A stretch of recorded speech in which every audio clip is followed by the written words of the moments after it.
Chapter 25, June 1914. It's a tearful Chrissy what sees us off. Stephen said a gruff goodbye at breakfast, but has left for the fields, keen to avoid the emotion of the day, and probably secretly glad to be getting his house back. "Let me know how things go," says Chrissy. "You know you're welcome here any time." Julia hugs her cousin tight.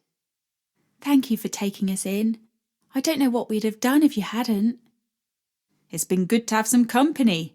You might have noticed my Stephen's not much of a talker." Despite the sadness of the day, both women laugh through their tears. Will heads out to the farmhouse, Henry lying limp in his arms. The contrast between them couldn't be starker. Will's strong arms wrap around Henry's fragile body. The brothers, what once stood side by side, are now completely unequal in strength and power.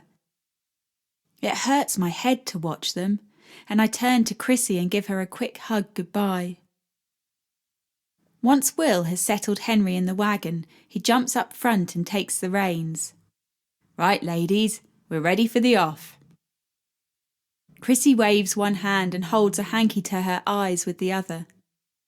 "I'll sit up with you, Will," I say. "No need, Nellie. I'll be fine out here. You'll be comfier inside." "Please," I say, my voice cracking. "It's all right, Nell. I understand. You sit beside me and grab a bit of fresh air. I'm sure Henry will be glad of the peace." He winks at me and I'm grateful he understands. Our journey east is a damn sight easier than when we first headed west. There's no snow or ice to slow the horses, and with Will at the reins, they trot along happily at quite a pace. The winter wonderland I saw before is now a burst of colour, the grassy verges almost completely covered by blue and purple petals. Every now and then we reach a town, and big plumes of smoke fill the air. I pity the poor buggers trapped inside the mills and factories on such a fine day. Once we're past the latest smoky mist, I fill my lungs deep with the air of the road. Nothing beats travelling, and I've missed it. By lunchtime we're back in the Peak District. I remember the fear of those mountain tracks, unable to see for snow in our eyes.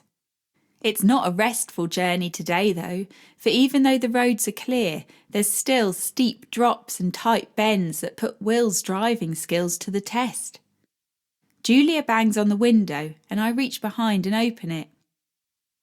"You all right in there?" "Yes, but Henry's asked if we can stop for a moment so he can get out and look at the view.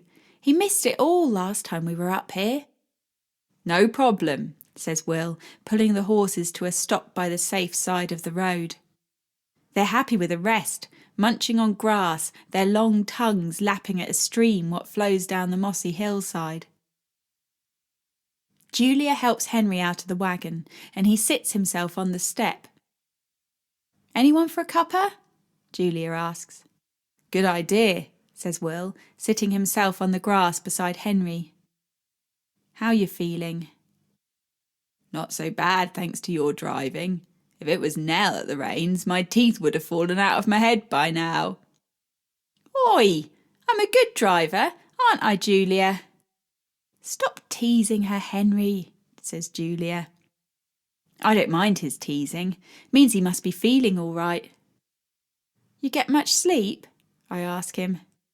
"All I seem to do these days is sleep." "You're a lazy bugger, that's for sure." I grin at Henry. He tries to flick me round the ear, but can't quite muster the strength to reach me. Instead, he tips his face forwards towards the sun and lets it soothe his skin. A smile crosses his lips, then he lets out a little snore. "Wake up, Henry, here's your tea." Julia passes him a cup and sits beside him on the step. He only takes a few sips before handing the cup to her to finish.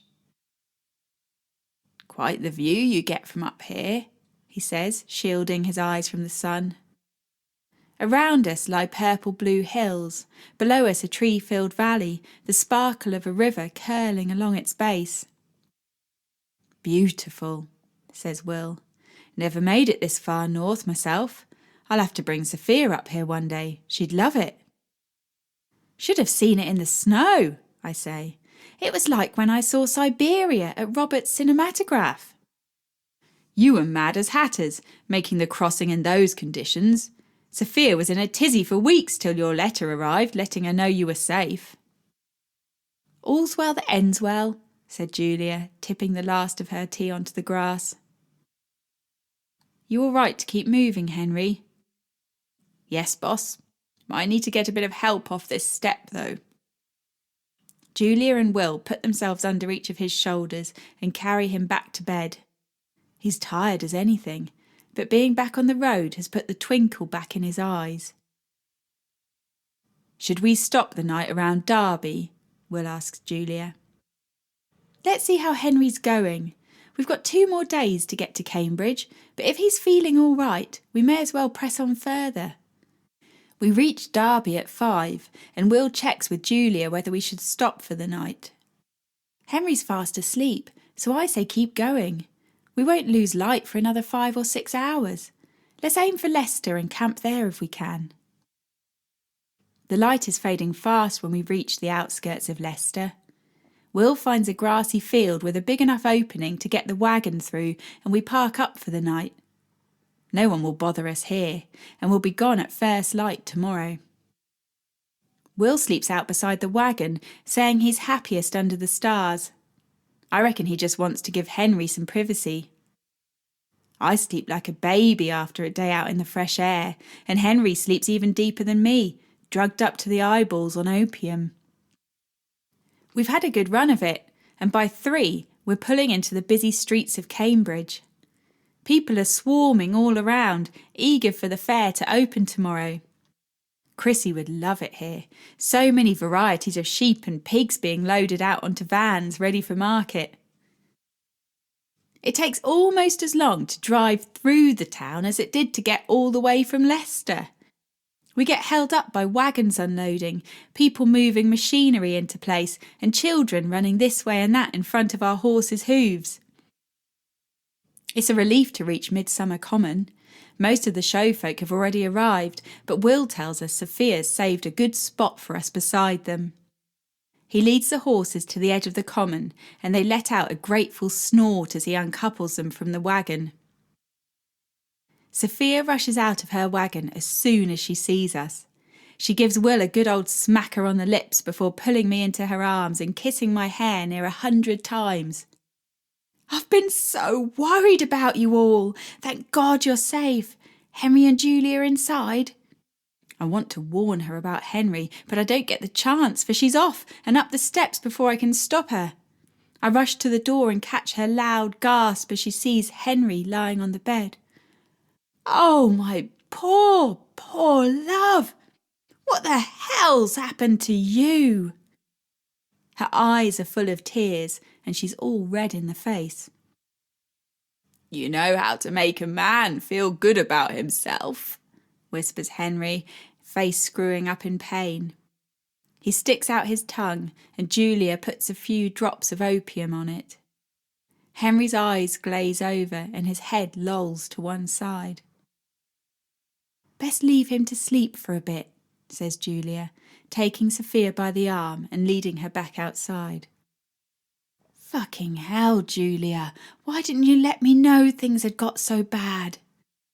'Cause I knew you'd be worrying. I could imagine you dropping Will in it to run the stall and rushing up north as soon as you heard the news. Sophia manages a small smile. I would have if I'd known. Is there nothing the doctors can do for him? No. By the time he let on something was up, it was too late. Now it's just a waiting game. He's been battling against nature and God these past months, keeping himself going so he can return to the fair. And you've been dealing with all this by yourself, I suppose? Julia pulls me into a hug and speaks over my head. Not by myself. I've had this one helping me, haven't I?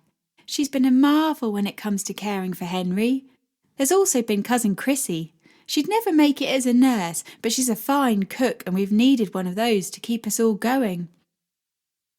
Good girl, Nell, says Sophia, joining our hug and wrapping her fat, cosy arms round the both of us. Oh, I nearly forgot. Did you get the things on the list I sent? Course I did. Wait here, I'll fetch them. Sophia disappears behind her wagon and comes out pushing what looks like a wicker armchair with wheels. What the bloody hell is that? I ask. It's a special chair for Henry, so he can get round the fair without needing to walk. He's going to hate it, I say. He doesn't have much choice, mutters Julia. I got all the other supplies you asked for, but I forgot the bread. Sorry, love. Don't worry, I'm sure Nellie will fetch some. That all right? Course, I'll go now. Thanks, love. I head inside for the coin tin and while I'm there check on Henry. He's fast asleep, little snores coming from his nose every now and then. There's a bakery on the corner, 2 streets that way, across the river, says Chrissy. Thanks. See you in a bit. I've never been to Cambridge before, and I'm not sure what to make of all the grand buildings and churches.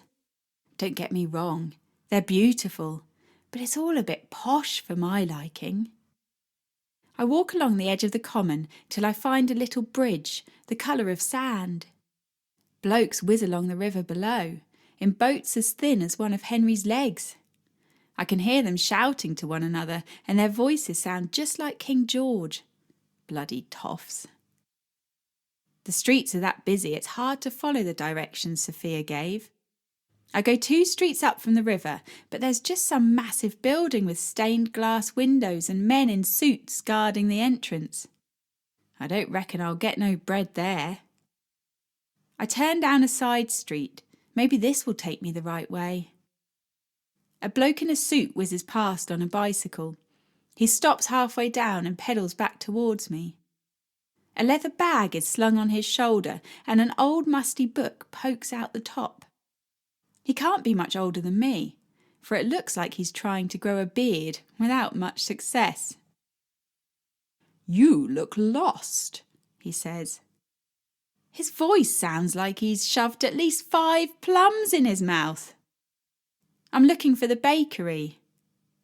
You're not from Cambridge? No, just passing through. Ah, you've come to see the fair, have you? Yes. A pretty girl like you had better be careful walking round that fair.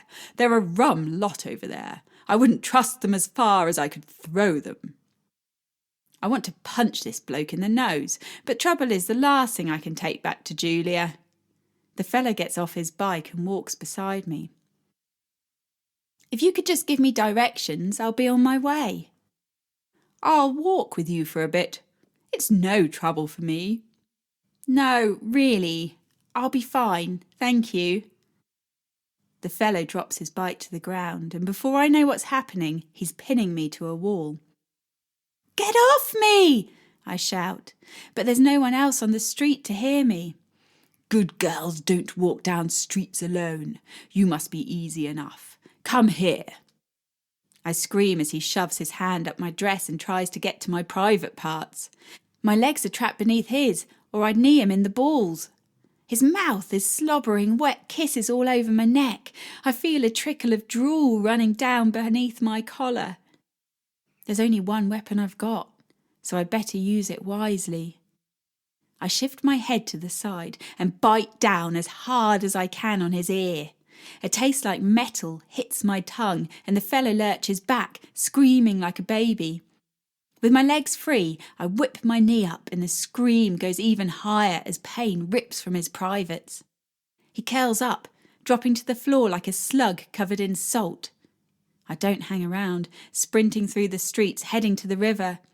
I pass the bakery but don't dare stop. It's not till I'm safely back among the fair folk that I catch my breath. I want to tell Julia, but she'll only worry, so I go to Sophia instead. She listens to my tale in silence, her face growing redder and redder as I describe what the chap did. Come here, she says. She holds my shoulders and makes me stand in front of the mirror. See that? Me? Yeah, you. Look at yourself. You're turning into a beauty, Nell. It's time you started being more careful. I can take care of myself. From the sounds of it, yes you can, but you can never be too careful. What if there'd been two of them? What then? I reckon I could still have got away. Maybe, maybe not. Have your monthlies started yet? I feel heat rising to my cheeks. There's not much will embarrass me, but only Julia knows about my monthlies and I'd like it to stay that way. Well? Yes? You know what that means then? What could happen if a chap gets too close? No. Right, sit down. By the time Sophia finishes her talk and lets me out of the wagon, I'm burning that hot I could boil water on my face. Chapter 26, June 1914.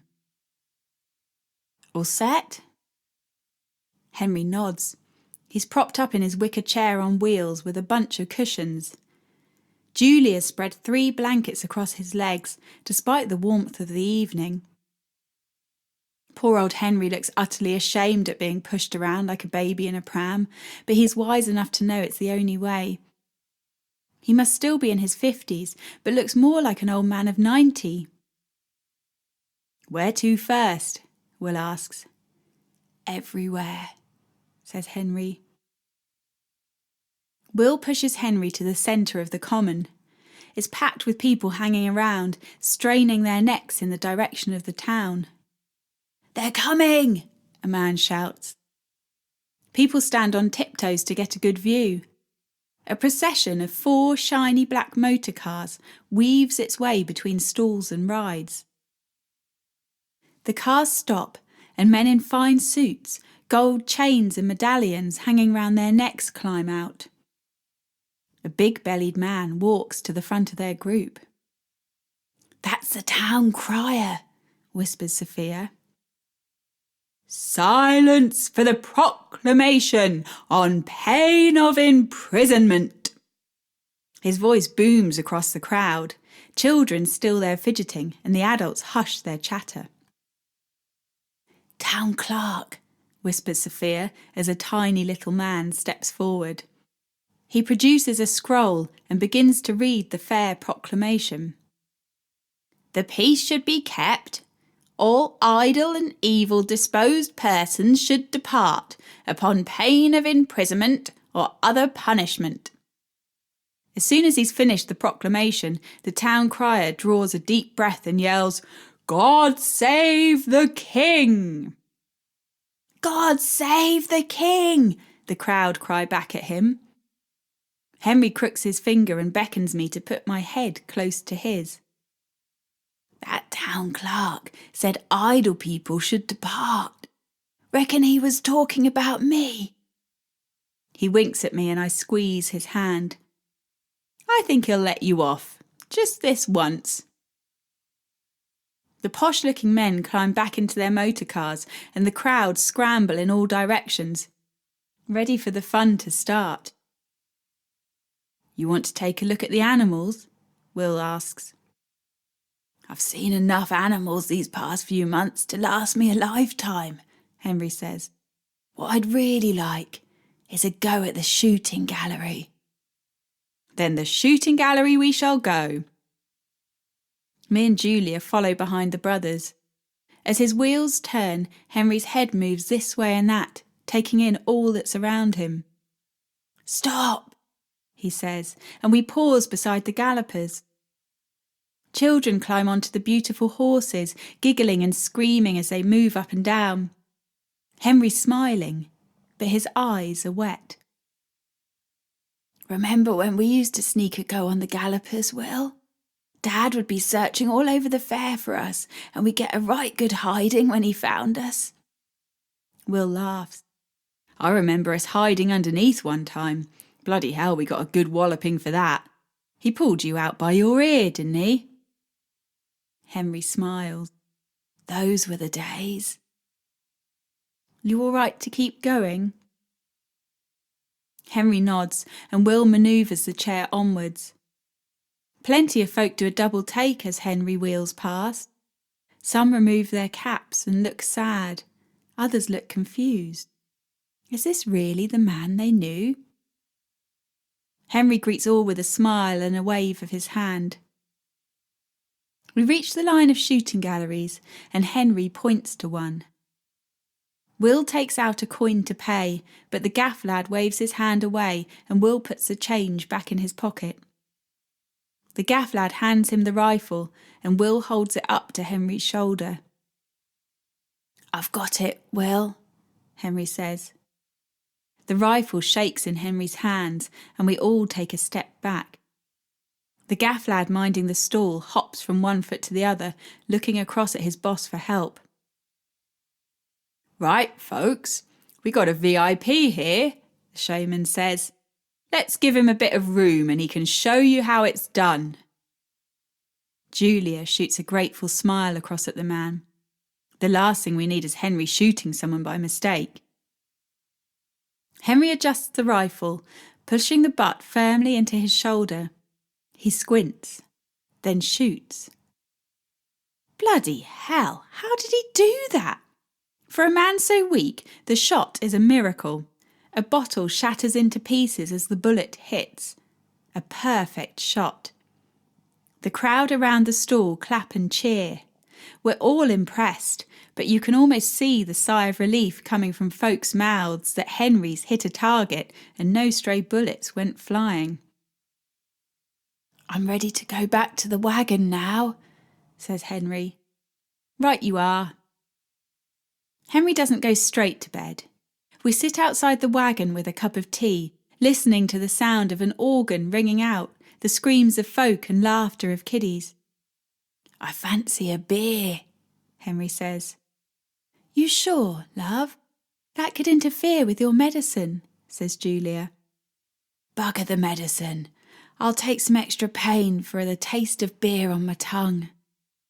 I'll get it, says Will, disappearing off to the wagon. Henry closes his eyes and I think he's asleep. Then his lids snap open and he looks at me. Nell, could you hunt down a small piece of gingerbread for me? Of course I can.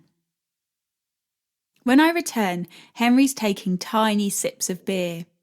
I hand him the gingerbread and he breaks a crumb off the edge and lets it sit on his tongue.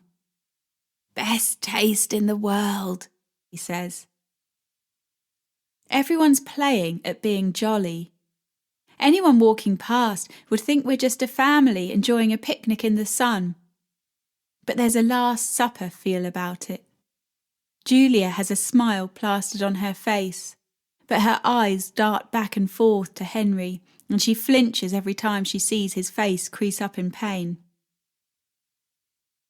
I think that's enough for one day, Julia says. You might be right, says Henry, yawning. Thank you all for a very special day. It's been just as I hoped. I love you all very much. Will carries Henry into the wagon and Julia follows behind. A few moments later, Will comes over and sits beside me on the grass. How about we give those two some time on their own today? You can stay with us tonight if you like. You and Sophia take the bed and I'll sleep under the stars. All right, I say. Can I just go and let Julia know? I've told her, but if you want to go in for a moment, you go. I creep into the wagon. Henry is tucked beneath the blankets of his bed and Julia's lying beside him, her hand on his. I'm going to Sophia's.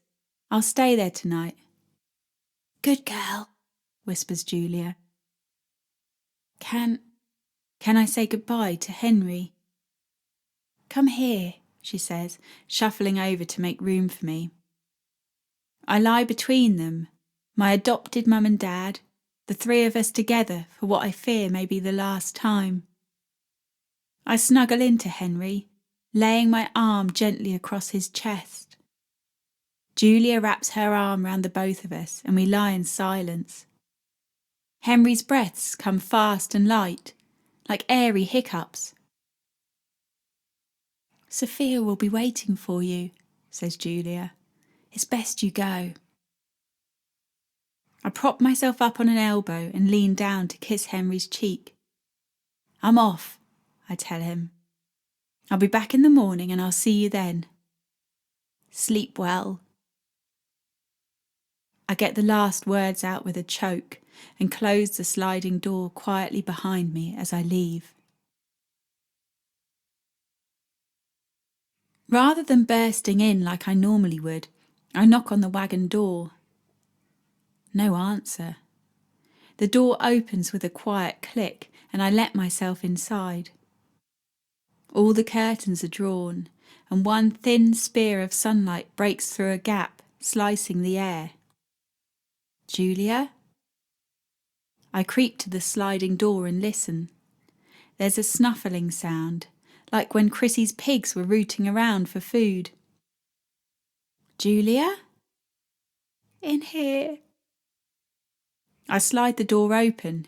Henry's lying on his back, his face more peaceful than it's looked in weeks. Julia is curled like a kitten beside him, arms wrapped around herself, a hanky balled up in her hand. Is he? He's gone. When? Last night. He waited for the fair to close. Must have been listening to its sounds all that time. Come with me and sit by the fire. I don't want to leave him. Julia, he's right there. You'll be no more than 3 feet away. Come on. Her hand reaches for mine and I help her off the bed and into the armchair. I uncurl her fingers and replace the sodden hanky with a clean one. She sits staring into space and I set about making tea and lighting the fire. It's a warm day out there, but Julia shivers and shakes in her chair, her body rocked by the ragged breaths and dry sobs that come in waves. Are you hungry? She shakes her head. The uneaten slice of gingerbread sits wrapped on the table. The sight of it causes tears to burn at my eyes, but I must stay strong for Julia. Perhaps this is my chance to repay all the kindness she's shown me over the years. All day, folks come to the wagon to pay their respects. Julia's in no state to greet them, so I spend much of the day sat on the wagon step, ready to fend off well-meaning folk, accepting their condolences on behalf of the family. The world still turns, and on the fair that means the laughs and screams and jolly organ music sound out across the common all day, at odds with the grief that lingers around our wagon. I need answers to the questions in my head. What happens now? Where will we go? How long can we stay in Cambridge? But Julia's in no mood for answering them. The only folk she'll allow in the wagon except me are Will and Sophia. Both spend time with Henry, telling him things they wish they'd said before. Their coconut shy stays closed up, partly as a mark of respect, but mainly as they can't face opening. I'm to sleep in with Sophia again tonight. It comes as a relief, for much as I loved Henry, I'm not keen on sharing the wagon with his corpse. Chapter 27, June 1914. It's been 4 days since Henry's death, and I'm still none the wiser about our plans. Julia had the undertakers in, preparing Henry's body so he can stay with us till he's buried. She's been out collecting wildflowers, and they lie strewn around his head. I can't go into the wagon without bursting into a sneezing fit. I've slept with Sophia the past 4 nights, and I suppose that won't change till Henry's in the ground. I'm off into town, says Julia, coming out of the gloomy wagon and squinting in the sun, dressed in black. I wonder how long she's been keeping her mourning clothes ready. I can go for you if you like. No, thank you, love. There's something I need to see to. Bloody hell, she's aged since Henry died. It's been 4 days, but may as well have been 4 years. In my mind, she's always been the boss, but now he's gone, she's lost without him. She's struggling to even make a cup of tea. I hope her old self returns soon, or we'll be in a right spot of bother. It's 2 hours till she returns, and she's looking even worse than before. I'm busy helping Sophia prepare lunch when she walks over. Sophia, can I borrow Nellie for a moment? Of course, love. Anything you need. I follow Julia to a patch of grass beside our wagon, and she waves her hand for me to sit down. She's barely touched a morsel of food these past days and needs my help getting herself down, she's that wobbly. I expect you've been worrying what will happen to us now, and it's time I gave you some answers. Thank you. Julia sniffs and pulls out a letter she had tucked in her basket. Before I say anything else, I need you to know that I've thought about our predicament this way and that. I've gone through every which way to make things better for you. I squeeze her hand, but she pulls it away and looks at the floor. Bloody hell, this don't look good. Tell me. All right, well, when I knew Henry was nearing the end, I wrote to Florrie, asked her to send a reply here. I suspected things would be clearer by the time we reached Cambridge. Turns out I was right. She sniffs again. Thing is, Nell, we can't go on with the fair no more. There's no way we can run the shooting gallery without Henry. Will has agreed to buy it from us, and the wagon too. That leaves me needing to find another way to earn my keep. And me. Yes, and you. Can we head back north? Would Chrissy take us back? That's not so simple though, is it? You've burnt your bridges at the mill, and I can see no way they'd let you back. Could I work for Chrissy? Nell, they have enough trouble keeping themselves afloat, never mind paying someone else. What will we do then? Well, Florrie has put an idea to me. She's engaged to the fellow she met at the fair when we were there. Not Joe? Yes, I'm afraid so. But he's a no-good gaff lad. I warned her about him. She's got more brains than to fall for his charms, surely. Clearly not, for they're engaged. Seems there's a baby on the way. No, not my Florrie, not that fly-by-night Joe. Julia must have got it wrong. Let me see the letter, I say. Julia clasps it tight. There's more, she says. Seems your mum is pretty sick. Florrie says your mum's finding it hard to look after herself, never mind Freddie. Can't Florrie take care of them? That's precisely what she has been doing, but things are changing. Joe won't let her take Freddie in now he's his own kiddie to think of, and he wants them to get their own place. What about Dad? Seems your dad did a runner when things started to go bad. They've not seen him these past 3 months. They've no idea where he's living now. Now, Florrie needs you to go back.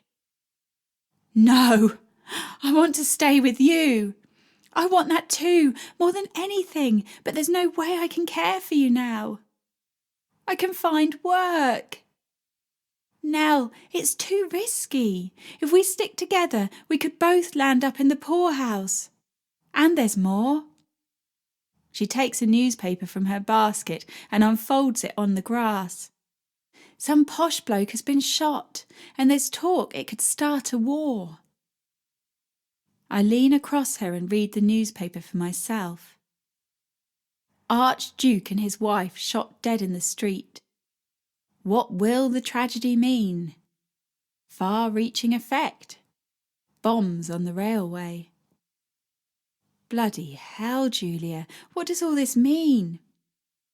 Only time will tell, but it means it's an even worse time to be trawling the country with no home or job. You understand that, don't you? Yes. When will I have to go back? There's a train to Norwich tomorrow. I thought you could catch that. What about Henry's funeral? Nell, you've said your goodbyes. Funerals are no place for the young. But you'll need me there. I'll have Sophia and Will. I'm not sure I can face burying Henry and saying goodbye to you all in one go. Will I see you again? I'll keep in touch, I promise. As soon as I'm settled, I'll write with news of my address. I consider you my daughter, Nellie. I'm not going to forget you that easily. Will you be all right? Julia picks at the grass, not meeting my eye. I hope so. She looks up at me.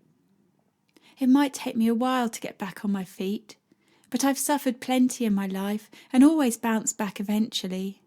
I don't want you worrying about me. You've your own life to lead. Me and Julia walk away from the fair, the smell of gingerbread and toffee apples fading into the distance, the noise of the organs and steam engines replaced by sounds of the town. We reach the station all too soon, despite me doing my best to drag my feet. I won't come in, if that's all right with you. Seeing you get on that train would be too much for me, I think. I wrap my arms around Julia and hold her like I'll never let go. People walking past stare, surprised to see two women locked together, tears streaming like a river between them. Julia holds my face in her hands, rubbing away my tears with her thumbs. Don't let your mum get the better of you. You're Nellie Westrop, and don't you forget it.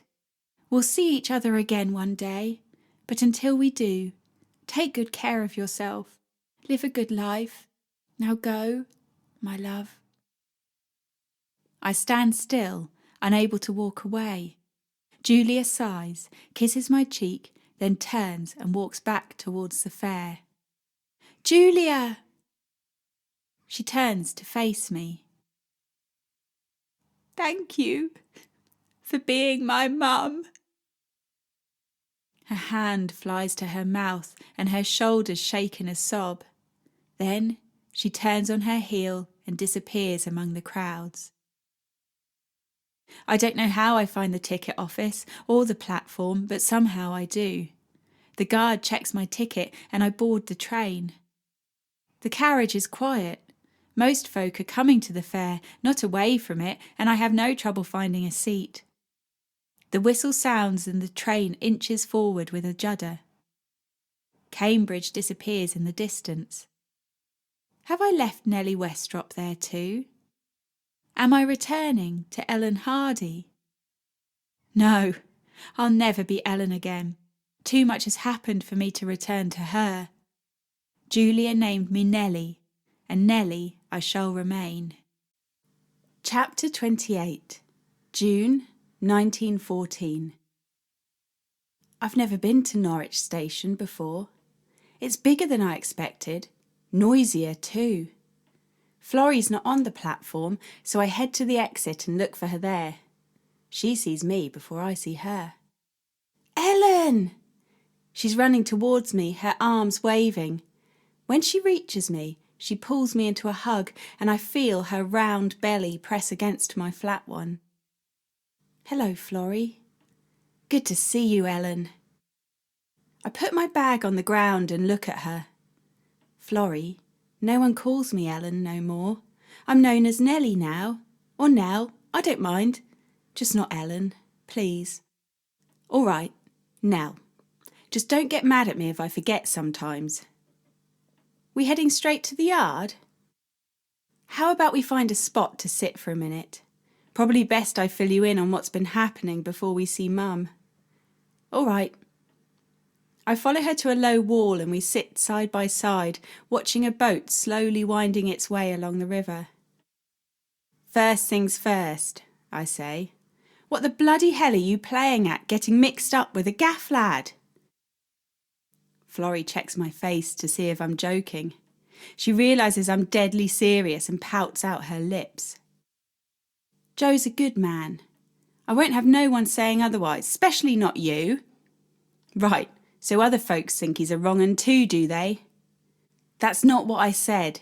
He takes care of me well, if you must know. All right, so what job does he do now the fair's left town? This and that. A bit of labouring, works in the pub sometimes, anything to get by, really. I see. So when's the wedding? Florrie blushes from her chin to her scalp, and her eyes study the floor. Well? The wedding happened last week. Last week? I jump off the wall and force her to look at me. You knew I'd have to come back, yet you got wed without me there? Joe thought it was for the best. What with the baby and all. She cups a hand over her belly. It's only the damned baby what stops me pushing her off the bloody wall. You've changed, I say. The old Florrie would never have got wed without me by her side. So what if I have? I'm not the only one who's changed. Nell. I climb back onto the wall and stare out at the river. It'll do no good if the two of us fall out. I'll need all the help I can get if I'm to care for Mum. Look, Nell, I'm sorry. I don't want us to fall out. You need to understand, though, the world hasn't stopped turning just 'cause you've been gone. We've all had to make the best of what we've got. What I've got is Joe, and this little one, what's wriggling inside me. I'm sorry too. So, what else happened since I've been gone? Well, for starters, we don't live at the yard no more. What? Julia's probably told you Dad done a bunk. Well, the lease was in his name, so when he left, the landlord chucked us out. Sarah's chap found us a place for us to go and put it in his name. It's no palace, but it's a damn sight better than what we had before. Where is it? Ely Street, this side of the river. Do you still live there? No, it's just Mum, Freddie and Albert living there. You got the news about Arthur? I nod my head. Poor chap, far too young to go, but it didn't come as a surprise. He'd not been well for a long time. I think back to the shrunken man I'd seen in the doorway all those years earlier. Sorry I didn't make his funeral. We were miles away, and by the time Julia picked up your letter, the funeral was long past. Don't worry, I understand. Do you live nearby? Me and Joe are a couple of streets away. He wasn't keen on living with Mum. I bet he wasn't. So, what's up with Mum then? The doc says it's something to do with her lungs. We thought she'd be long dead, but she's a stubborn old mule and is determined to torment us as long as she can. She'll probably come back to haunt us when she's dead. The illness hasn't softened her then? Florrie laughs. No chance. Look, I know it's awful for you coming back here with her. I'll do my best to help out when I can. I don't give two hoots what happens to Mum, but Fred needs someone looking out for him, and I can't do that no more. I can't wait to see Freddie again. He's just as excited as you are. Let's get going. We jump off the wall and Freddie leads me through streets I've never walked before. I don't take much in as my head is spinning with all that's happened. This morning I was drinking tea with Julia on a fairground. Now I'm heading back to the life I'd hoped I'd never return to. Florrie leads me down a street jam-packed with terraced houses. We turn a corner and stop outside number 14. This it? I ask. Yes, this is it. The first thing I notice is the windows. They may be covered in grime, but they're a big improvement on no windows at all. Grey bricks make up the whole line of terraces. It looks like they built the lot as one shell, then worked out how many houses they could squeeze into it. I reckon if I'd held my arms out either side, I'd be wider than this house. The wooden door is stained brown, and patches of soft rot lie from top to bottom on one side. Florrie opens the door and yells up the stairs. Only me, Mum. I've got Ellen with me. I wince at her using my old name. Footsteps thunder from the back of the house, and Freddie runs at me, flinging himself into my arms. I lift him till his face is level with mine and kiss his nose. He giggles, then squirms from my grip. You here forever? He asks. I'm here for a good while, don't you worry, I say, my heart melting and sinking all at once. Albert! Albert! Nellie's here! At least one person in this house knows my name. A slim man walks through from the hallway. So, I hear you're called Nellie now then. Hello, Albert, I say, giving him a quick hug. He stands awkwardly in my arms, hands clasped behind his back. As soon as I release him, he heads back the way he came. Let's go up and say hello to Mum, Florrie says. I follow her up a wooden staircase. Circles of mould cling to the bare walls and cobwebs hang from the banisters. Julia would have a fit if she saw this place. She'd have her duster out and would spruce the place up in no time. No one else seems bothered by the grime, Florrie leaning her hand against the filthy wall as she huffs and puffs up the steps. Mum, here's Nellie. Hello, Ellen. I swear Mum snarls the words. I remember Julia's advice. Mum can do her worst. Let her try, for it'll be water off a duck's back. Good to see you again, Mum, I say, hugging her and kissing her wrinkled cheek. Florrie tells me you've not been well. I'm here now, so I'll help take care of you. Fat lot of use you'll be. Lovely to see you too, I say, leaving the room in search of Freddie. I check in the parlour, but there's no one there. Just a dirty mattress on the floor and a pile of clothes I presume belong to Albert. In the room at the back, Freddie is rolling marbles across the floor to Albert. I notice the table is the same one we had in the yard, and 3 chairs sit around it. Looks like it'll be the floor for me then. You want to play with us? Freddie asks. Yes, please. That all right with you, Albert? Albert surprises me with a smile. Course it is. It's good to see you, Nellie. It's been quite some time. 8 years.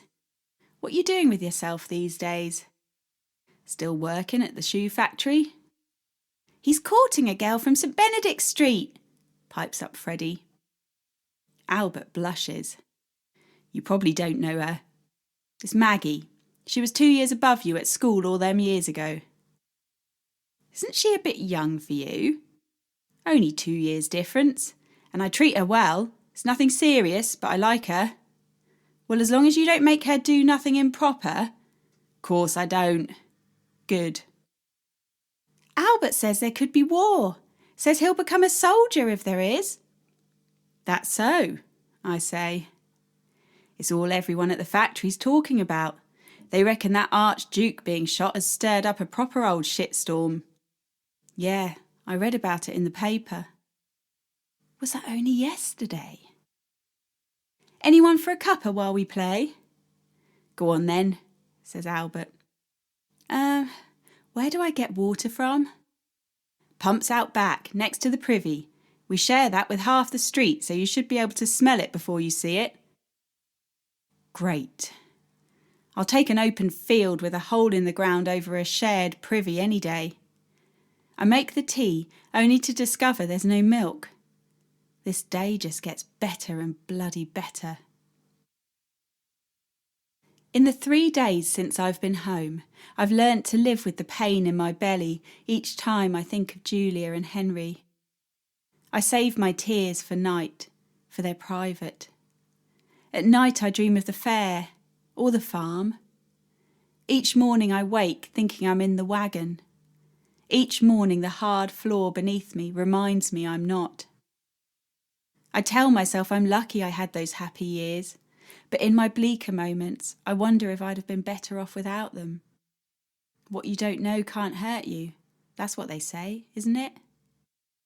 They also say it's better to have loved and lost than never have loved. Julia taught me that, and I believe it to be true. I'm finding the hardest thing is the house itself. In some ways, it's far better than the yard, but it's the dirt and dullness what make me long for the wagon. Here, there's nothing pretty for pretty's sake. There's no care taken to make things look nice, to make a house a home. Yesterday, I tried putting one of my lace hankies on the table beneath a jug of flowers. Mum grabbed the hanky out and used it for washing dishes. The day of Henry's funeral, I took myself off to the nearest church. I didn't dare go in, but sat alone in the graveyard and said a little prayer for them all. Henry, Julia, Sophia and Will. How they must be hurting. How I wish I was there to help them. Nellie! Fred. Darling Fred. I'd jump out of my comfy wagon bed for him, let alone this back-crunching bed on the dirty floor. Coming, Fred! I wrap a shawl around my shoulders, for this house is damn chilly. It's the bloody height of summer. I dread to think what it's like in winter. Fred sat up at the table, gnawing on an old crust of bread. What you got on that? Nothing. Nothing? Nothing to put on it. I can't find a job quick enough. It will have to be something nearby, for I'll need to be able to nip back and check on Mum regular. You in school today? Not been to school for ages. Well, you need to go, Fred. It's important. Why? Mum says I'll be out at work soon. 'Cause if you don't know your 3 R's, you'll be stuck in a place like this forever. That's why. Do you know your 3 R's? That I do. Well, you're stuck in a place like this, aren't you? Yes, smarty pants, but it's only a temporary arrangement. The poor little chap's face falls. You leaving again? As soon as I can, Fred, but not without you this time. I'll get us somewhere nice, all right? You promise you'll take me with you? I promise. He smiles at me, and it pushes all the sadness deeper in my belly, so I almost can't feel it. Whatever happens with Mum, I'll make sure Freddie gets better than this. We're a team now. I won't leave him behind again. Chapter 29. August 1914. Mum leans on my arm and holds a grey hanky to her mouth. She's light as a feather, and as she hacks from deep in her lungs, I wonder if she'll blow away. I hope so. Me and Freddie wanted to come out by ourselves, but she insisted on being here to wave Albert off. Took us an age to get to Prince of Wales Road with her sickly ass dragging along behind us. I hide a yawn behind my hand. It's knackering caring for Mum and trying to work. She's not grateful like Henry was. She seems to think I'm her bloody slave, ordering me around, knowing I can't refuse a sick old woman. Even a sick old bitch like her. The past week's been easier since I left Harmer's, but then there's money to worry about. Bloody Harmer's. All I was doing was trying to bring a bit of fun to the day. My jokes and songs weren't appreciated. Well, fine. I'll just take them elsewhere. Can you see him yet? Fred asks. Not yet, I say. Don't help we're all bloody short asses. I stand on my tiptoes and study the sea of khaki bodies marching down the wide road, but thanks to Mum dragging her heels, there's at least 5 rows of folk in front of us, and it's damned near impossible to pick Albert from the crowd. Come here, Fred. Climb on my shoulders. Fred climbs up. We ignore the cursing of people behind us as he cranes his neck this way and that. I see him! I see him! All right, Fred, I know you're excited, but could you stop kicking me? Sorry now. Fred points his finger, and I try to follow his direction. There he is, My big brother, all smart and proud, his little hat perched on his head, boots shiny as a mirror. Albert! Albert! Albert glances over, his lips twitch in a brief smile. Then he marches on, following his comrades towards the fight of their lives. He didn't wave, says Fred as I lift him off my shoulders. That's 'cause he's a proper soldier now. Did you see, though? He smiled at us. Barely. I kiss Fred's pouting lips and ruffle his hair. The crowd wave their flags, cheering the men on, proud of the sons and grandsons off to fight for the country. When will Albert come home? Let's hope it's soon, I say. We can have a party for him when he does, for he'll be a hero. If he comes home at all, says Mum. I'm thankful her voice is muffled under the crowd's roars and Fred misses her words. I glare at her, but soften my gaze when I notice her eyes are blurred by tears.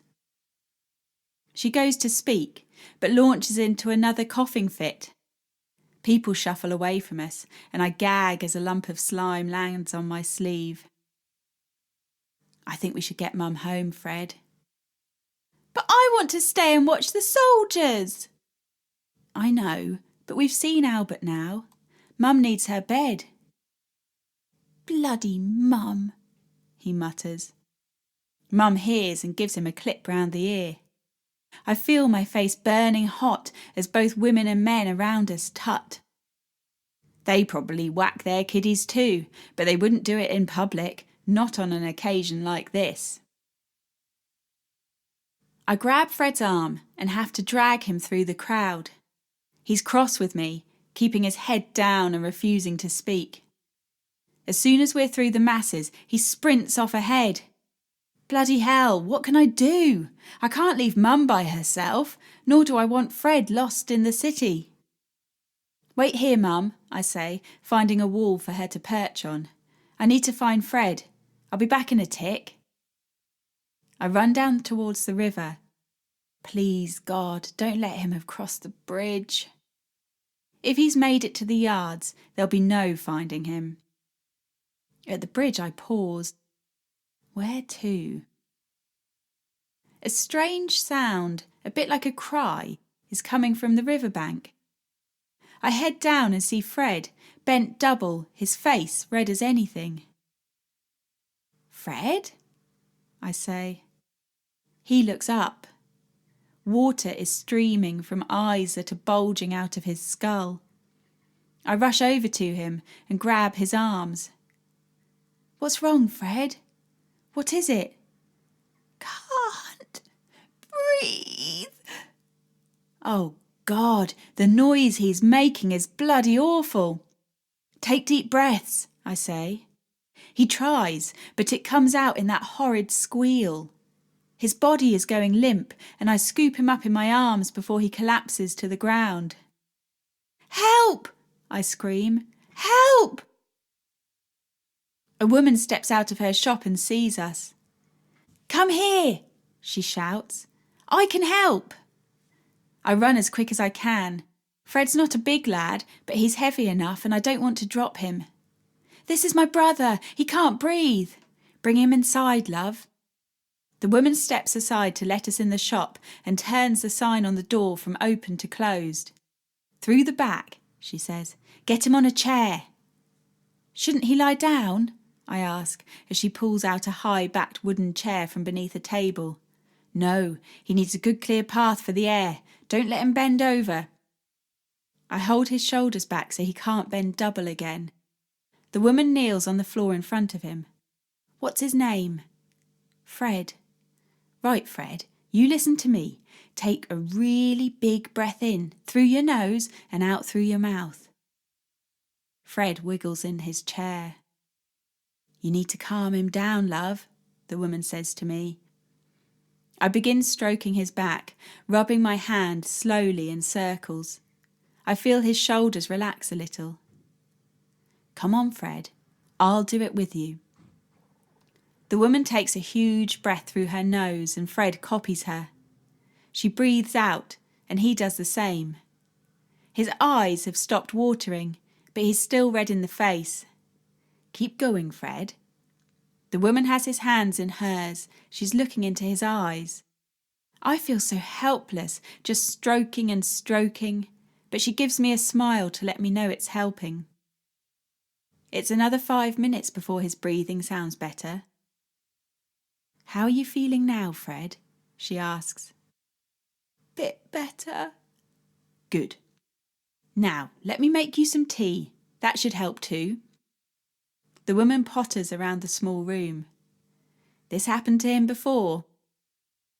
I don't know, I say. I've been away for a while and only got back a couple of months ago. I've been out at work most days, so it could have happened without me knowing. Fred, she asks, walking over to him, have you had trouble breathing before? Fred nods. And when does it usually happen, love? It's worse in winter, he says. Don't happen much when it's warm, unless I'm in the house and it's been raining a lot. I see. How did you know what to do? I ask her. My son, Tim. He's had asthma since he was tiny. The doc showed me what to do if he was without his medicine. Saved his life more than once, I can tell you. I'll take him to the doctor tomorrow.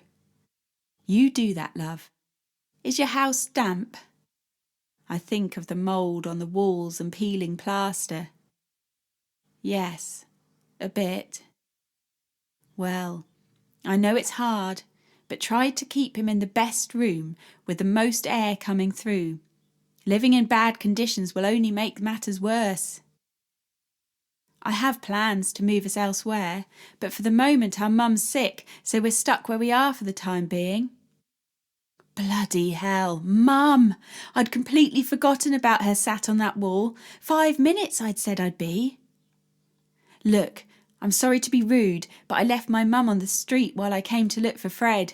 She's not well enough to be on her own, so we really must be getting back. That's all right, love. Just let the little lad have a bit of tea before he goes. It will help, I promise. As soon as he's downed the last dregs, I thank the woman again and we let ourselves out of her shop. Fred says he's all right to walk, but I can't risk him falling ill again. I crouch down low and make him climb on my back. Mum's face is like thunder by the time we reach her. Back in a tick, you said? Bollocks to that. Thought you'd leave a sick old woman on the street while you had a bit of fun, did you? Well, you're your father's daughter, that's for sure. Apple didn't fall far from the tree when we had you. I was looking for Freddie. He had trouble breathing and a lady had to help us. Moaning again, was he? Always complaining about his chest, that one. He don't know the first thing about what it's like to be proper ill. He should try walking in my shoes for a day, then he'd stop his whinging. Freddie hides his face in my neck, and I feel the dampness of his tears against my skin. Come on, Mum, let's get home. I'm sure Mum would be all right to walk, but she makes a great show of leaning on my arm, and I have the weight of both of them on me. By the time we get home, every bone in my body is aching. Stick the kettle on, she barks, before pulling herself up the stairs and heading for bed. The sooner I find myself another job and get out of her way, the better. Chapter 30, September 1917. Here, Nell, here, pass. My toe clips the ball and grass and mud go flying. Olive's right on it, and in a matter of seconds has not only met my pass, but sent the ball flying into the goal. Cheers echo through the crowd. The Canadian soldiers are excited, not just by the quaint English football match, but also by the girls running round in their shorts. Olive runs over and flings herself at me. The others join in and it's a right old scrum we got going. The Riverside team walk over and shake our hands. It's only a friendly, but it's good to win. My mother would go mad if she knew I'd been running round on a muddy football pitch on my lunch break, says Olive. I laugh and link my arm in hers as we head back to get changed. She got used to you working yet? No, not really. But there's not much she can say about it. I'm helping with the war effort after all. My mum don't give a damn what I do with my day, so long as she has some coins in her palm by the end of the week. How is your mum? Same old. Just lies in bed these days doing bugger all. I can't tell if she's getting worse or just enjoys having me wait on her hand and foot. And Fred? How's he getting on?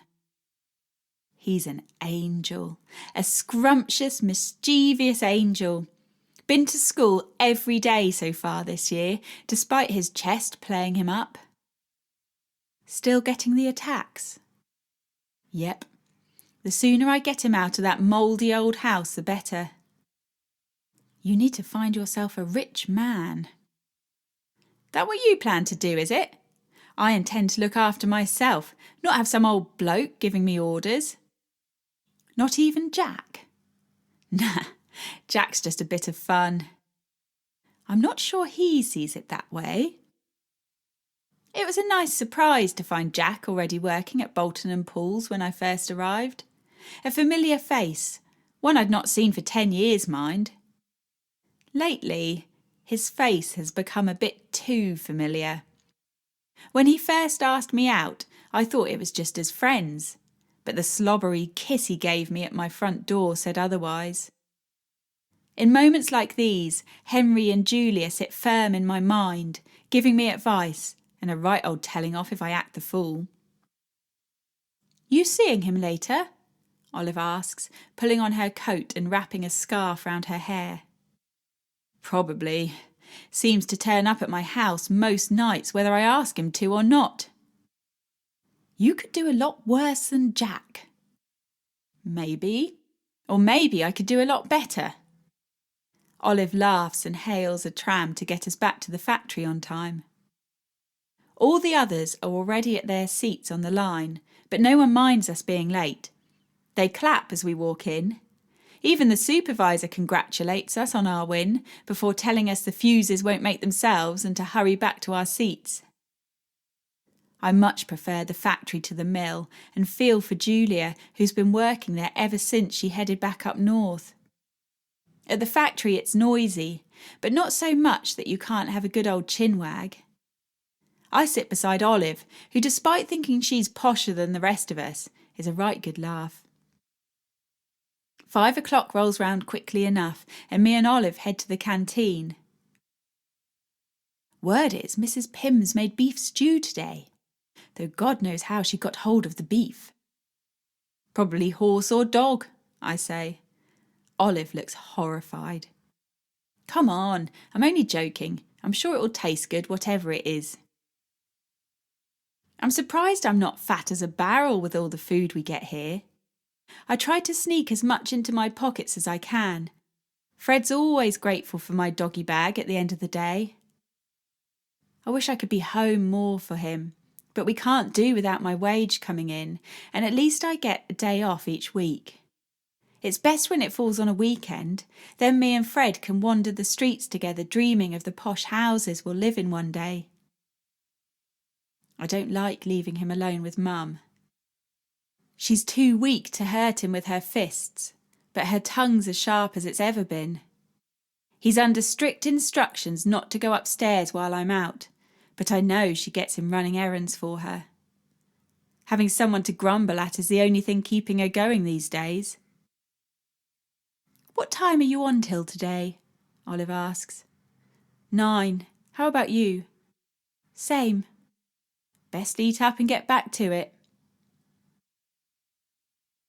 The house is in darkness by the time I get home. I close the door as quietly as I can and creep through to put the kettle on. Bloody hell! You made me jump out of my skin! What are you doing sitting there in the dark?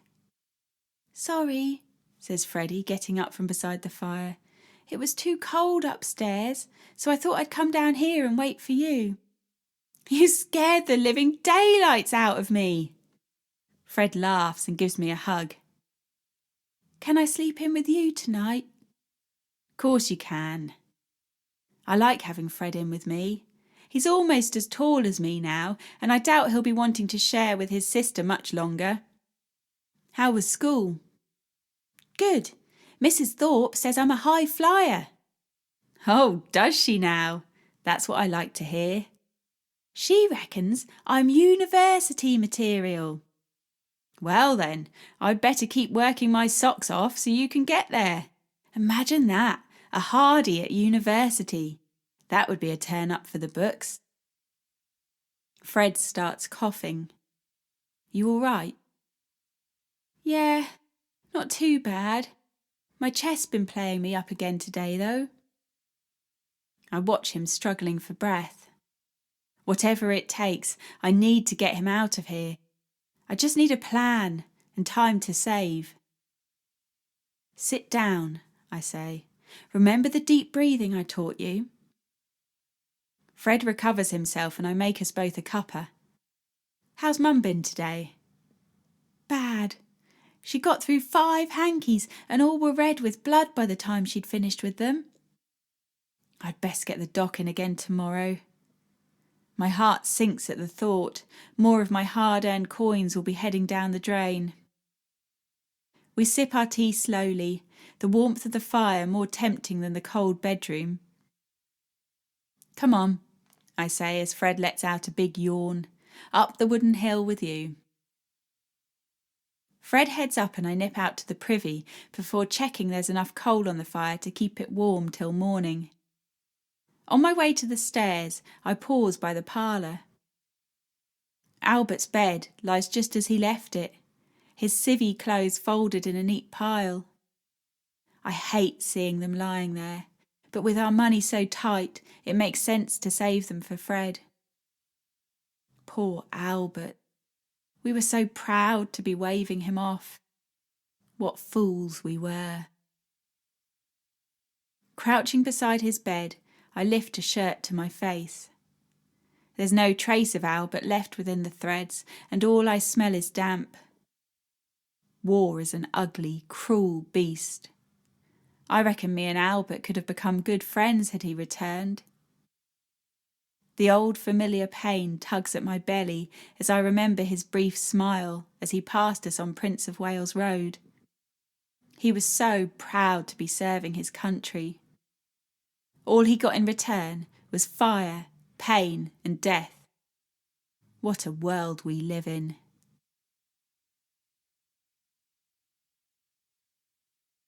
An awful wheezing and screeching wakes me.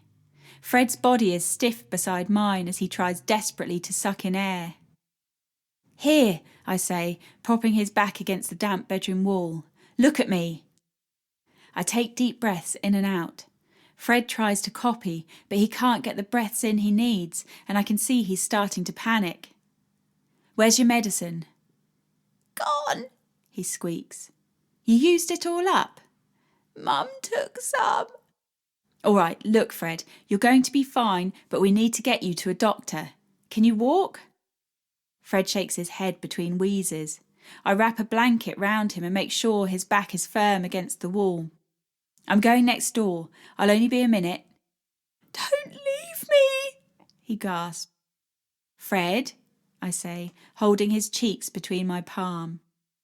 Only for a minute. I need to find some stronger arms than mine to get you to the clinic. I promise I'll be quick. I sprint down the stairs, ignoring Mum's shouts about what the bloody hell is going on. She can rot in hell for all I care. How dare she take Fred's medicine for herself? Selfish cow. My fist pummels the Jacobs' front door. No one comes. I hammer harder, shouting loud enough to wake the whole damn street. After an age, Mrs. Jacobs opens the door, hair in a net and blanket wrapped around her. It's Fred! I need to get him to the clinic. I can't carry him myself. Wait there, love. John! She yells up the stairs. John! Mr. Jacobs appears at the top of the stairs in his pyjamas. Nellie needs to get Fred to the clinic. Grab your coat and wake up James. You may be glad of an extra pair of hands. Father and son pull on their coats, and still rubbing sleep from their eyes, they follow me up to Fred. John Jacobs must be in his 50s by now, but he's strong as an ox and lifts Fred like he's made of air. Halfway to the clinic, they swap over and James takes a turn. All the while, Fred is wheezing and crying. Beneath the lamplight, I notice his lips turning blue and his eyes rolling back in his skull. "Hurry," I say. "Please, hurry." We burst through the clinic door and a surprised nurse rushes us to a ward. She scuttles off to get a doctor, who appears only moments later with a bottle of medicine in his hand. "Wait outside, please," says the doctor. "I don't want to leave him." "I need space to work. Please, go." Bloody hell, the minutes drag. I send John and James back off home, insisting I can manage. They don't need too much persuasion, happy to be heading home back to their beds. A big old clock on the wall taunts me with its tick-tock, the hands creeping round like they're half asleep. It's been 67 minutes when the doctor comes out to see me. "How is he?" "Sit down." No, no, no, please, God, no. He's... Oh, good Lord, no. Wipe those tears away, there's a good girl. "He's not dead?" "No, I've settled his breathing and he's sleeping peacefully now." "When can he come home?" "That's what I need to speak to you about."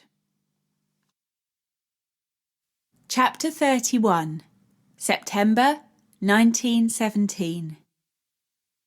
By the time I get home, there's little point going to bed. It's the early shift tomorrow, a 6 a.m. start, and it's 4 now. The fire's dying, so I stoke it and chuck on a few more coals, then sit dozing beside it till it's time for work. "Bloody hell! What's happened to you? You look terrible." "Thanks, Olive," I say, clocking on and hanging up my coat. "You up late with Jack, were you?" "No, at the clinic with Fred." I brush my eyes with my sleeve so Olive don't see the tears. Not like me to be so soft, but I'm in a right fix with Fred. "You poor thing! Is he all right?" "They're keeping him in a few days to keep an eye on his chest. The doc don't want him to come home with me." "What do you mean?" "Well, he reckons the conditions we're living in are making the asthma worse. Says if Fred stays there much longer, he might have an attack what's fatal." I drop down against the lockers and put my head in my hands. If I wasn't so worried, I'd fall asleep right here and now. "Is there anywhere else you can go?" "No. The rest of the family have houses worse than ours, and they've packed them full of their own kiddies. All I can do is save up enough to get us out of there. But that will take time, and I'm not sure I have time on my side." "You've spoken to Florrie about it?" "I've not seen her these past few weeks since the latest baby arrived. Joe's got a good enough heart, I know that, but he's so bloody unreliable he's more work than all the kiddies put together. Bloody men." "Look, you're exhausted. We're only on till 4, so how about I come home with you after work, help to see to your mum, then take you back to mine for dinner? Mother would love to meet you." Olive's a good friend, but I can't have her seeing where I'm living, or meeting Mum. I'd die of shame. "That's really kind of you. How about I nip back and check on Mum, then come over to your house when I'm done? No point us both hanging round mine, and Mum's not the best person to be around at the moment." "All right, let's say 6 o'clock at my place. Does that give you enough time?" "Yep, sounds like a plan." "Do you know how to get to my house?" "Of course I do. It's on the street me and Fred walk when we're dreaming of the future. A street of large brick houses standing all alone, not joined together like ours. They have driveways for motor cars and grass lawns front and back. What I'd give for a house like that." "I'm not sure," I lie. Give me directions once we're done for the day. There's no way I'll remember them if you tell me now. Most days, the time at the factory flies by, but not today. Between lack of sleep and worry over Fred, I make that many duff fuses I'm worried I'll be sacked. At lunch, I see Olive talking to the supervisor. She must have said something about me, for he leaves me alone all afternoon, turning a blind eye to my mistakes. Oh, to have power and influence. The supervisor is a friend of Olive's father and put a good word in with the boss when she was looking for work, if the rumours are to be believed. One day, I'll be rich and powerful. People will do as I say, and I won't be at the mercy of others' kindness. Until then, I'll just have to make the best of things. Never mind the future, I need to get through today first. It's all I can do to stay awake at my bench, and I'm that glad when the bell rings at 4, I could cry. Olive gives me directions to her place, and I wave goodbye. I take my time walking home, going the long way beside the river, despite the smell. Most days I rush home to squeeze some time in with Fred, but as it's just Mum, I'm happy to have as little time at home as possible. I'm back, I call, hanging my coat on the banister. Nothing. Mum? Nothing. Bloody hell, she's not popped her clogs, has she? I creep up the stairs, and as I open the door, 2 beady eyes stare out from her bed. You took your time. I've been at work. You clocked off at 4. It's nearly 5 now. You're supposed to be taking care of me. I am taking care of you. Really? Out all hours while I lie here slowly dying? Florrie should never have left me with you. I want to scream at her, but I don't have the energy. If I did, I'd tell her I'd do all her sweaty, bloody laundry, wipe her arse when she can't make it to the privy, wash her pongy armpits and generally slave for her. All whilst holding down a full-time job and caring for a 12-year-old boy. Instead, I smile meekly and say, "Is there anything I can get you?" I'm dying of thirst here, so I'd like a cup of tea if you can be bothered. And something to eat. That's no trouble. I'll be back in a tick. I stand by the fire, taking deep breaths. I've managed 3 years of holding my tongue, and I mustn't break now. I butter the roll I nicked from the canteen and make her tea. She can't even bring herself to say a simple thank you as I set it down beside her. I'm off out, by the way. Off out with that no-good fellow of yours, are you? Actually, no. I'm going to dinner with a friend what lives on Ipswich Road. Ipswich Road? How do you know any of the toffs that live along there? Maybe I'm not destined for a life as god-awful as the one you've led. Have a good evening, I say, and run down the stairs before she can talk back. I didn't choose this life. I close the door on her words and head out into the evening light. Welcome, welcome! So lovely to meet you. I'm Mrs. Barstone.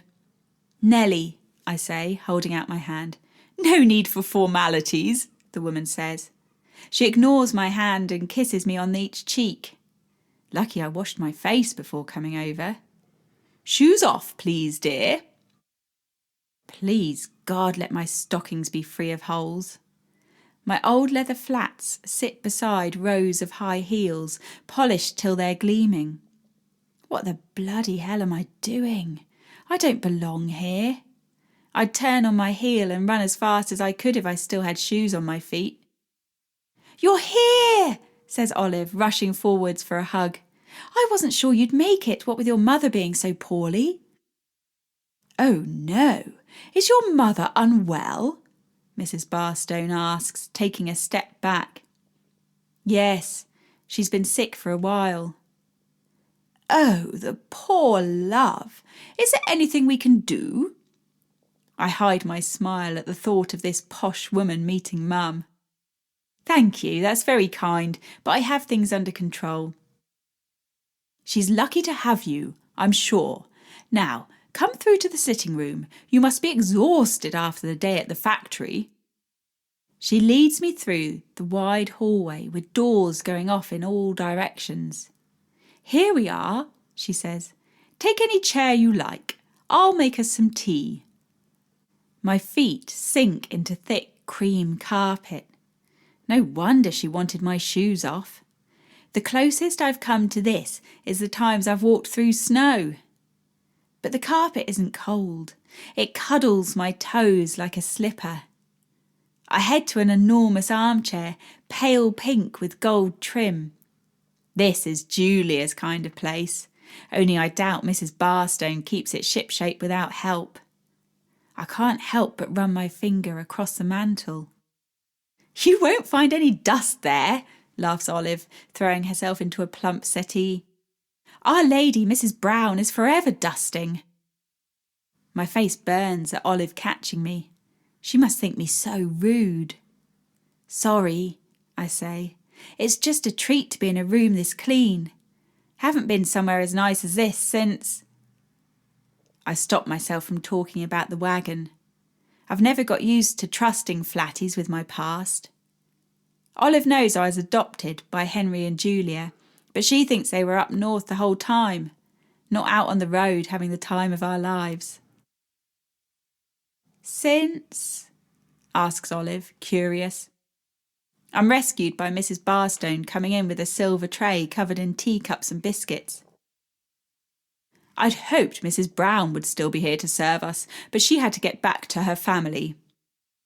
Looks like you've done a grand job without her, I say. Mrs. Barstone smiles and smooths her skirt as she sits down. So, Nellie, tell me about yourself.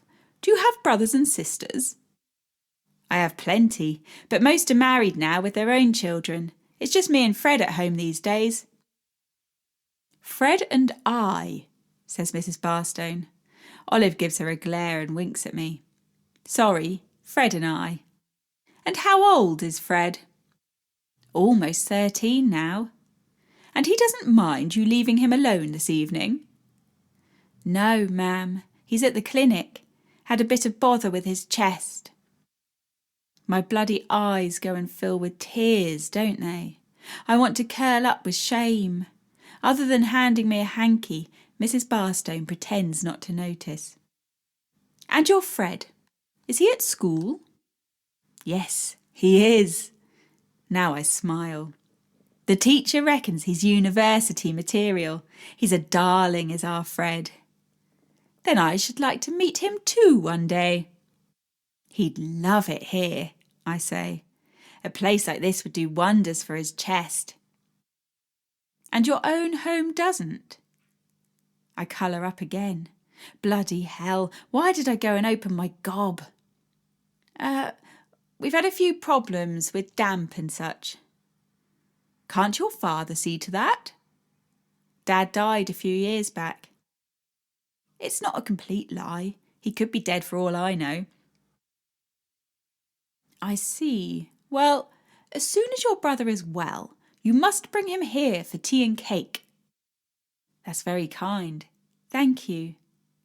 Right, she says, setting down her cup on a polished little table. I'll go and check on dinner. It will just be the three of us tonight.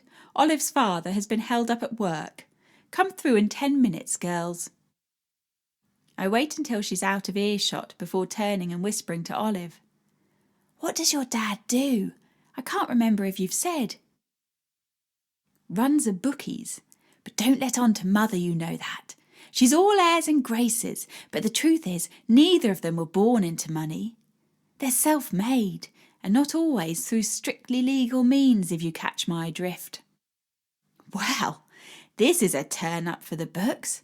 I'd never have guessed. Self-made. Those are 2 words to give hope if ever I heard them. The meal is pleasant enough. Conversation flows easily, all of us lying through our teeth in different ways. Mrs. Barstone goes on about her husband's work as an office manager, and I talk about Chrissy's farm like I lived there for years. Couldn't your brother go and stay at the farm? The fresh air would work wonders for his health. My belly twists at her words, not only at the thought of being parted from Fred, but at the hope we had for Henry when he first went there. I think they've taken in lodgers since we left, I say, so we wouldn't have the space for Fred as well. I see, said Mrs. Barstone. She dabs her mouth with a napkin before folding it neatly on the table beside her. All through dinner, Julia is with me, on my shoulder, reminding me of my manners.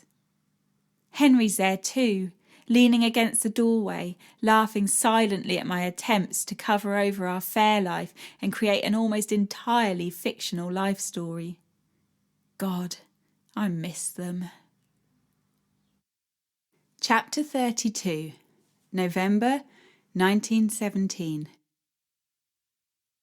The fire came as a blessing in disguise. Started in the room next to ours, but all the factory workers escaped with their lives. The company is still paying us an allowance while the rebuilding goes on, and it means I've had the time I needed to take care of Fred properly. They reckon we'll be back making our fuses in a couple of weeks or so.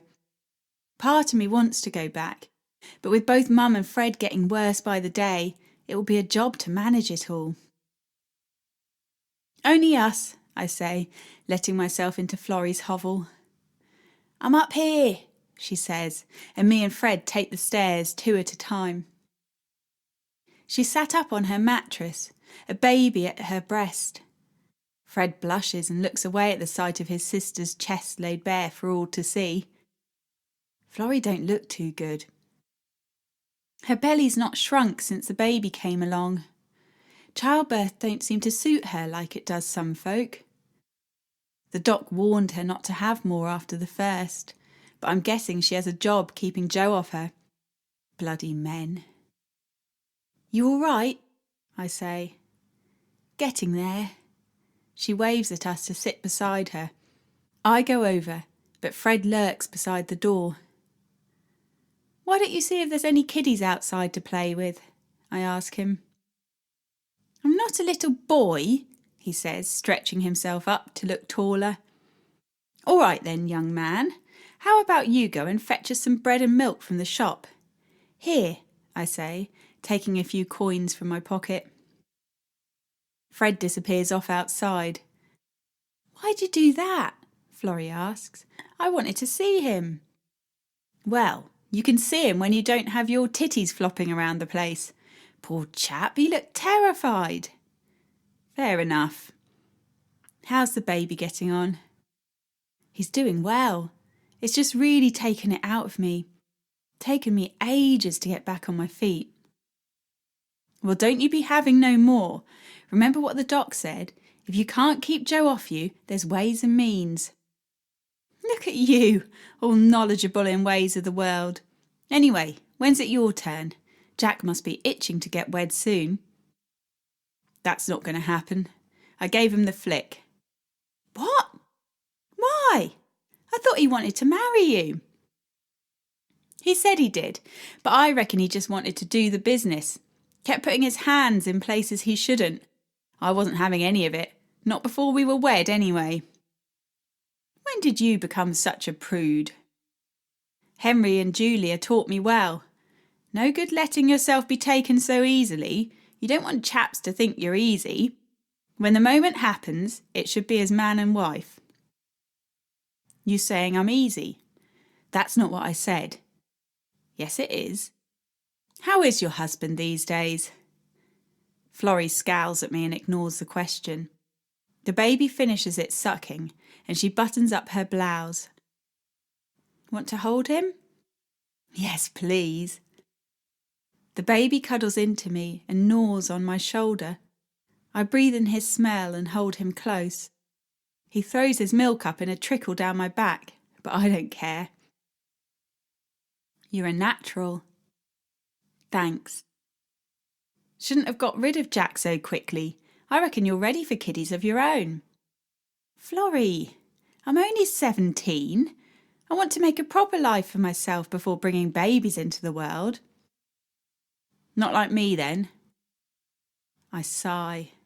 It's hard to have a chat with Florrie these days.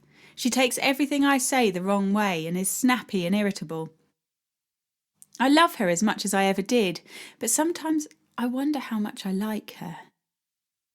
Mum all right? She can barely keep her eyes open. The only time she wakes is to spurt blood across the floor. You better come round soon if you want to say your goodbyes. She could have ages yet for all you know. I go to speak, but shut my gob. If anyone knows what death looks like, it's me. The slow, painful change from alive to dead. I hope my ending is quicker. Hit by a tram or knocked on the head by a falling brick would do me. Failing that, falling asleep a very old lady and never waking up would be nice. Hurry up, Fred! He's panting and his breaths are shallow, so I should let up on my nagging. I can't bear the thought of being late for the Barstones, though. This really where we're going? He asks, pointing to the big old house. Certainly is. You be on your best behaviour. Did you remember to put clean socks on like I said? Yep. No holes, no smells. Good boy. The front door opens as we walk up the drive and a man as broad as he is tall steps out.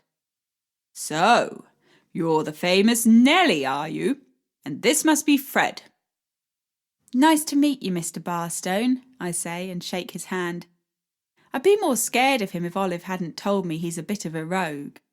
His voice is posh, but I can hear the remains of a Norwich accent buried down beneath it. I wonder if he grew up at the yards. Mrs. Barstone's waiting for you in the sitting room, Nellie. I thought I'd steal Fred away, if that's all right. I've something upstairs he'd like to see. Fred looks worried, but I nod to tell him it's all right. Good to see you, Nellie, says Mrs. Barstone. She walks over and does her strange kissy thing again on my cheeks. Stop trying to be so French, Mother, Olive says. And you stop speaking to your mother like that, dear. Come and sit down, Nellie. When the boys come down, I'll get out cake, but we can have tea in the meantime. We spend an hour making small talk before Mr. Barstone appears at the door. Back in a minute, says Olive's mother, getting up and pulling the door behind her. I hope Fred's behaving himself, I say to Olive. Oh, he'll be fine. Father has a most impressive train set tucked away upstairs. Fred will most likely be up there for hours. It even interests me, though I don't let on to Daddy. Mrs. Barstone comes into the room and sits back down. Fred's not been naughty, has he? I ask. There's a first time for everything. I just hope this isn't it. No, my husband is having a wonderful time with him. Says he's the most polite, intelligent boy he's met in quite some time. That's a relief. Now, Nellie, I have something I wanted to talk to you about. As you may have already guessed from my voice, I come from Wales. Wales? From her voice, I'd have guessed she came from Buckingham Palace. No, I hadn't guessed. Well, I do. Now, ever since we first met, I have been worrying about that brother of yours and his chest. That's very kind of you. Thank you. My parents still live in Wales, but are in their 70s now. Myself and my sisters have all moved away, and it's a constant worry for us that they're all alone out there. If they had a fall or became ill, it would take a while for us to get back to help them. I'm sorry to hear that. Yes, well, I was thinking, and apologies if you find this suggestion presumptuous, but I was wondering whether Fred might be well suited to the Welsh countryside. You want Fred to go to Wales? Only with your blessing, of course. It would be a weight off my mind to know my parents had company, and the air there would do wonders for his chest. Their home has all the latest mod cons, and damp would not be an issue. What about his schooling? His education would continue at the local school. If he wanted to go on to further studies, neither I nor anyone in my family would stand in his way. Sorry, I don't quite understand what you're suggesting. Do you want him to be their servant? Mrs. Barstone laughs. Goodness, no. Nothing as grand as that. My parents' home is reasonably sized, but certainly not big enough for servants' quarters. Besides, they have a local girl going in twice a day to cook and clean the place. No, Fred's role would simply be as a companion. Someone to sound the alarm if something happens to them and their regular girl isn't there. Wales is a long way from Norwich. True, but not impossible on the train. I go back to visit several times a year, and the journey takes less than a day. You'd be welcome to go to visit him whenever you wish. Mrs. Barstone, that is such a kind offer, but do you mind if I take a few days to think it over? Of course not, dear, but I really do think it would be in Fred's best interest. I can't sleep. 4 bloody hours I've been staring at the grimy ceiling and still sleep won't come. Mrs. Barstone's words go round and round in my brain. I feel I know enough of the family now to know I can trust them. Fred wouldn't stop going on and on about that bloody train set the whole way home and seemed quite at ease in the company of posh folk. A warm house and fresh air would do wonders for him. Really, there's no question that it would be the right thing to do. But the thought of letting him go terrifies me. What if he gets homesick? What if he's ill and the old folk can't look after him? Nellie? Yes? Why are you still awake? I'm thinking. What about? You.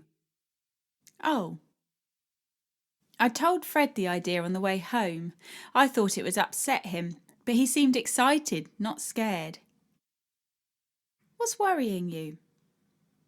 It's just a big decision, sending you all the way to Wales. What if you don't like it? Then I can write to you and you can bring me home. No harm done. What if they're cruel? Then I'll do the same. I know you won't leave me there if I'm unhappy. Besides, you went away when you were far younger than I am, and it's not done you any harm. How can I argue with that? He's right, of course. Not only did it do me no harm, it did me a whole lot of good. If I'd never met Henry and Julia, I'd be most likely stuck with a life like Florrie's, miserable and married to a happy-go-lucky liability like Joe. I'd miss you, I say. I'd miss you too, but you could come and visit me. Now, most days I'm finding it hard to breathe. I want a proper life, one where I can run around with friends without worrying I'll keel over any minute. I want to be well. Bloody hell, you're so grown up. Then I guess it's decided. I'll call on Mrs. Barstone tomorrow and let her know. Thank you, Nell. Fred turns over and falls asleep in seconds. I'm glad, for it means he don't get to see the tears I shed at the thought of losing him. With Fred gone and Mum on her last legs, very soon I shall be alone.